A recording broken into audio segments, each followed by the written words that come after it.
¿Tienes problemas de bruxismo? El Botox podría ser la solución.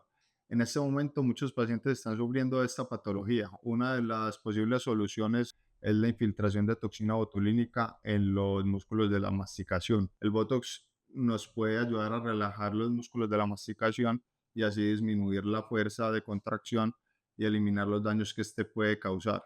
El Botox nos va a ayudar a eliminar los daños articulares oclusales, o sea, de los dientes y los problemas musculares.